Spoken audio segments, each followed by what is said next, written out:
പ്രിയ പ്രേക്ഷകർക്ക് സീരിയൽ ന്യൂസിലേക്ക് സ്വാഗതം. കൂടുതൽ സീരിയൽ ന്യൂസുകൾ അതിവേഗം ലഭിക്കുന്നതിന് ഈ ചാനൽ സബ്സ്ക്രൈബ് ചെയ്യുക. ബെൽ ഐക്കൺ മറക്കാതെ ക്ലിക്ക് ചെയ്യുക. വീഡിയോ ഇഷ്ടമായി എങ്കിൽ ലൈക്ക് ചെയ്യാൻ മറക്കരുത്. ചിന്നുവിന്റെ ചതി ഒടുവിൽ അർച്ചന മനസ്സിലാക്കുകയാണ്.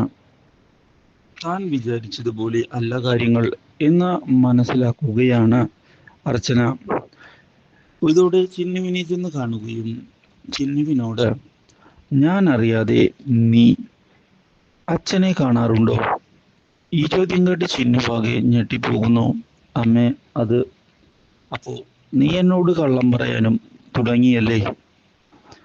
ഞാൻ അങ്ങനെയല്ല നിന്നെ വളർത്തിയത്. നിന്നിൽ നിന്ന് ഞാൻ ഒരുപാട് കാര്യങ്ങൾ പ്രതീക്ഷിച്ചു. പക്ഷെ അതെല്ലാം എൻ്റെ തെറ്റാണ് എന്ന് നീ വീണ്ടും വീണ്ടും തെളിയിക്കുകയാണ്. സാരമില്ല, കാര്യങ്ങൾ ഇനിയെങ്കിലും ശരിയാകുമെന്ന് ഞാൻ പ്രതീക്ഷിക്കുകയാണ്. എൻ്റെ വളർത്തുദോഷം തന്നെയായിരിക്കും ഇത്. ഇതോടെ കരഞ്ഞുകൊണ്ട് അമ്മയെ കെട്ടിപ്പിടിക്കുന്ന ചിന്നു, ഞാൻ അമ്മയെ ചതിച്ചിട്ടില്ല. അച്ഛനോട് സംസാരിക്കണമെന്നുള്ള ആഗ്രഹം എനിക്കുണ്ടായിരുന്നു. അതുകൊണ്ട് മാത്രം ഞാൻ സംസാരിച്ചു എന്ന് മാത്രം. അമ്മേ, എന്നെ വെറുക്കരുത്. വെറുക്കുകയൊന്നുമില്ല ചിന്നു.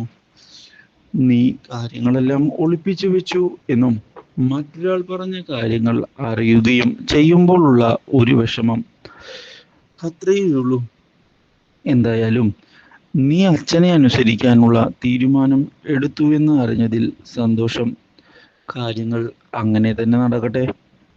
ഞാനായി ഒരു തടസ്സത്തിനുമില്ല എന്ന് പറഞ്ഞു പോയതിനെ തുടർന്ന് ചിന്നുവാകെ മാനസികമായി തകർന്നു പോയിരിക്കുകയാണ്.